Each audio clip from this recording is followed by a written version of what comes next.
Welcome to all who are joining us today as we continue our series, Walking in Wisdom. For the months of January and February, we're looking at the book of Proverbs found in the Old Testament, that's the first half of the Bible, asking the question, what does this ancient book have to say that would be helpful to us as we begin a new year? Now, as we said last week, the book of Proverbs is a collection of wisdom sayings from ancient Judaism. Most ancient cultures had a collection of wisdom sayings or wisdom literature, just like our present culture does.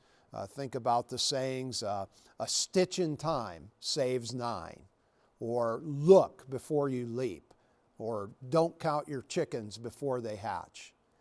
These short, pithy sayings, they represent general observations about life, general statements about how life usually works.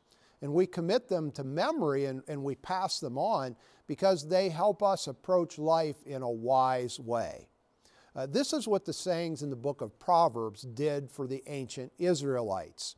They provided short, memorable statements about how life generally works best. How to approach life in a wise way.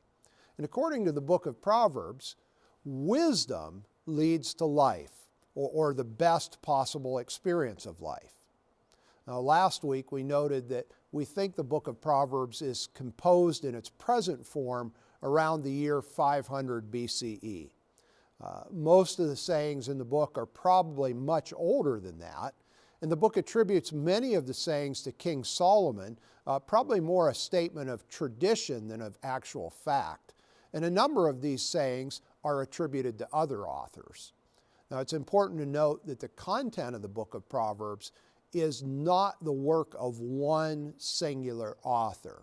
It's not that someone like Solomon sat down one day and wrote the book from start to finish. Instead, it's a collection of sayings compiled and organized by perhaps a group of people who wanted to preserve these statements for future generations. And preserve them, they did. For almost 3,000 years, the sayings in the book of Proverbs continue to be read, memorized, referred to, and passed on because generation after generation continues to recognize the value and the insight contained in these words. Now, we again noted last week that the book of Proverbs itself divides roughly into two sections. Chapters 1 through 9 weave a number of sayings together to form a loose story or narrative about the two ways or the two paths by which one can approach life. A wise way and a foolish way. The choice of wisdom leads to true life. The choice of folly leads to death or life less than it was intended to be experienced. That's chapters 1 through 9. Chapters 10 through 31 provide us with a collection of sayings that represents the wise way to approach life. These sayings are grouped together somewhat randomly with the saying about one topic or issue leading into the next saying about an often unrelated topic. It's almost as if a group of people got together and said, we need to remember and write down all these sayings that have come to us from our past. And so somewhat with just perhaps stream of consciousness thinking, they remembered and wrote down the things they had been taught. When one reads through the sayings, although they are somewhat randomly arranged, one can clearly pick out some major themes. For instance, the dangers of laziness, or the power of words, or integrity as a guide for action, concern for the poor, proper parenting skills, and the topic we want to consider today, avoiding contention and strife, or being an agent of harmony and peace. Being an advocate for relational harmony, getting along with other people, working for peace between people, it's a reoccurring theme in the book of Proverbs. And it's a major theme in the teachings of Jesus that will come some 500 years after this book is compiled.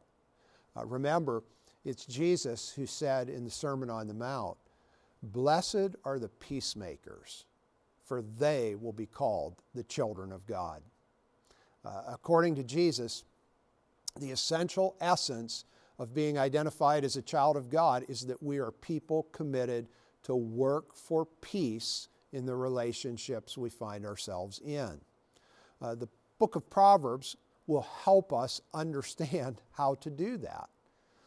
The Proverbs will provide practical tips and observations about how we can be agents of peace.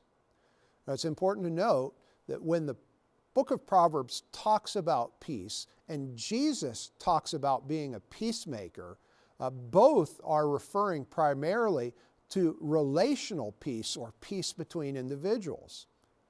Peace in relationships is what leads to peace in the world. Peace between the nations begins with working for peace between our coworkers. The national and global is always an expression of the personal. When I work for peace in my circle of relationships, I'm really working for and toward the peace of the world. So let's see what the Proverbs have to say about avoiding strife and contention and working for peace and harmony among the people we interact with.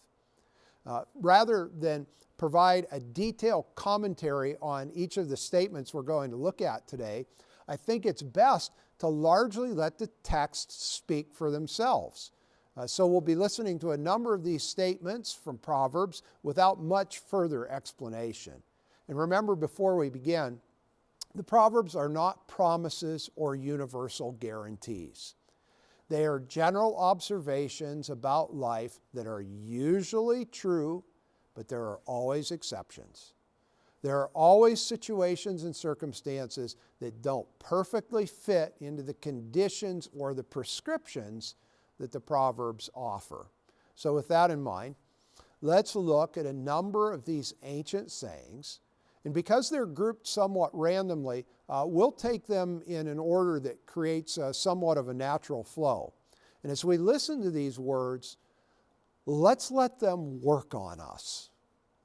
Let's let them challenge us to a wiser way to live. And let's think about how they might inform and instruct us in the way we're living our everyday lives.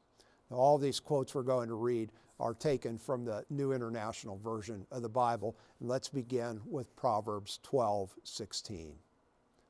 Fools show their annoyance at once, but the prudent overlook an insult.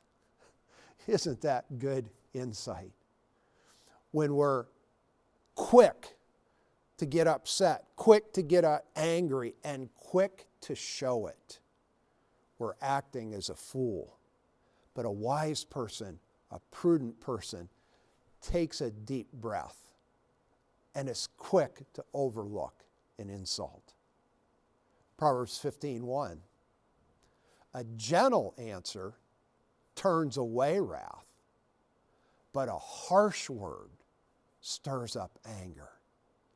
Oh, my response to a situation verbally, what I say and how I say it, has the capacity to turn the whole situation or the whole circumstance. A gentle answer can diffuse a situation, but a harsh word often promotes contention and anger. Proverbs 11:12. Whoever derides their neighbor has no sense, but the one who has understanding holds their tongue. Think about that one the next time at the kitchen table you want to talk about how crazy or foolish your neighbor is. Proverbs 10:12. Hatred stirs up conflict, but love covers all wrongs. Could it be when I'm fanning the flames of conflict that really flows from the hatred of my spirit? But when I let love reign that has the ability to smooth over all the relational bumps and faults? Proverbs 10:18. Whoever conceals hatred with lying lips and spreads slander is a fool.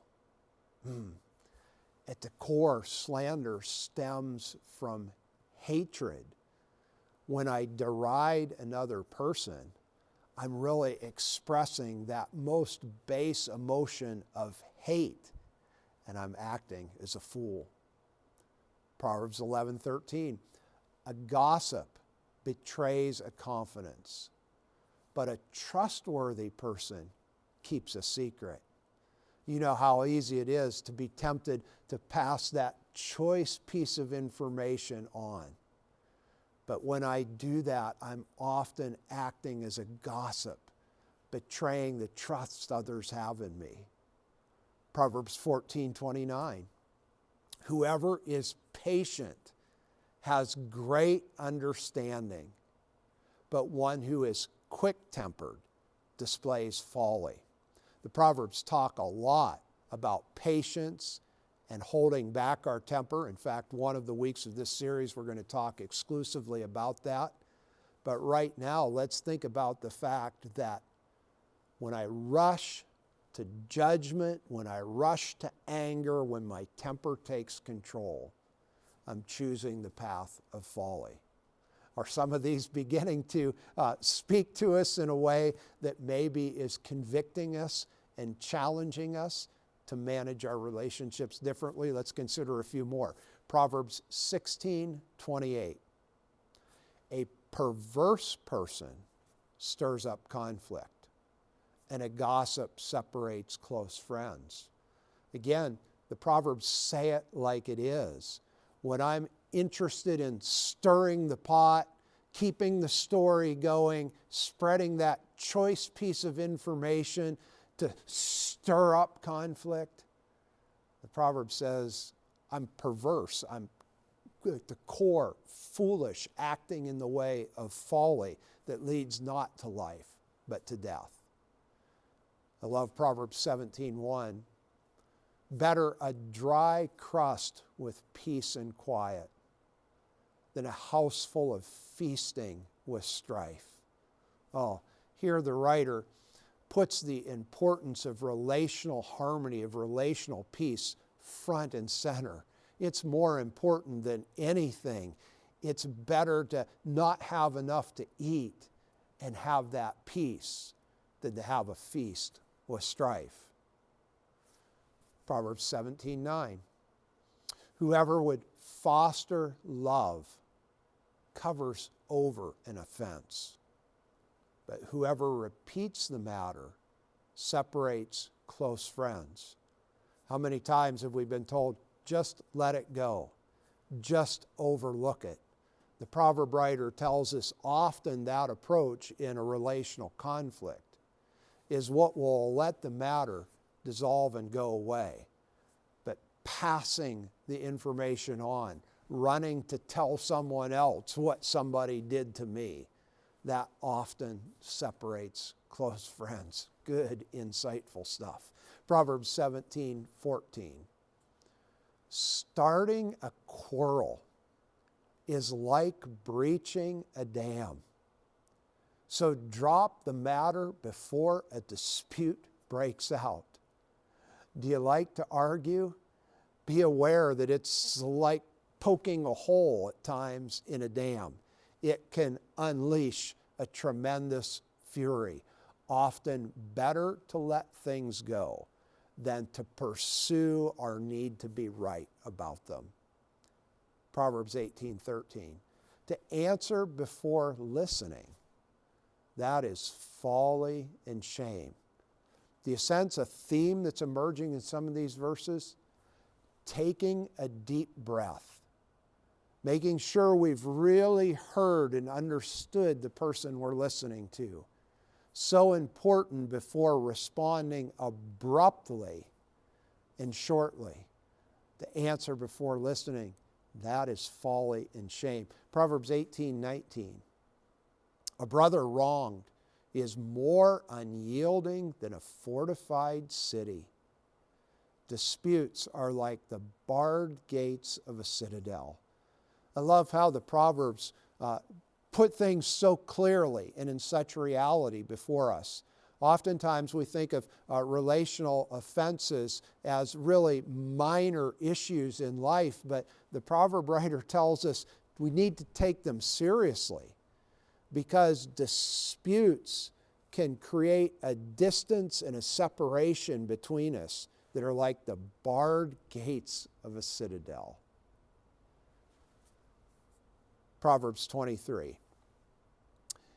It is to one's honor to avoid strife, but every fool is quick to quarrel. Perhaps that says it all, doesn't it? That the fool rushes into an argument, but the wise person is quick to avoid strife. Similar to a few others we read earlier, Proverbs 20:19, a gossip betrays a confidence. So avoid anyone who talks too much. We all know the people, the circumstances, the situations where there's conversations going on that we know the content of them are not good, they're slanderous, they're running other people down. The proverb writer says, avoid those conversations. Avoid the person who talks too much. Perhaps a fitting conclusion to all the ones that we've read previously, Proverbs 19:11. A person's wisdom yields patience. It is to one's glory to overlook an offense. Again, so often, not always, but so often, the best course of action is just to let something go, to overlook the offense, to let our patience win out instead of to respond abruptly and critically. This is good stuff, right? Good insight from the ancient world. And think about how different our schools, our workplaces, our grocery stores, our communities could be if we heeded this ancient wisdom. And you know what? If our communities were different, our world would be different. So let's take this advice to heart and let's begin to change the place in which we live. Imagine if all of us listening really took these words to heart this week, we would and we can create a different world. So over the rest of this month, let's continue to read the book of Proverbs by reading a chapter each day. We need to hear its message. We need to hear its wisdom. And as we read and we listen to these ancient texts, let's keep the words of the book of James in the New Testament in mind. The author writes, "Do not merely listen to the word and so deceive yourselves. Do what it says." So let's listen to this ancient wisdom and then let's do what it says. Let's put it into practice in our everyday lives.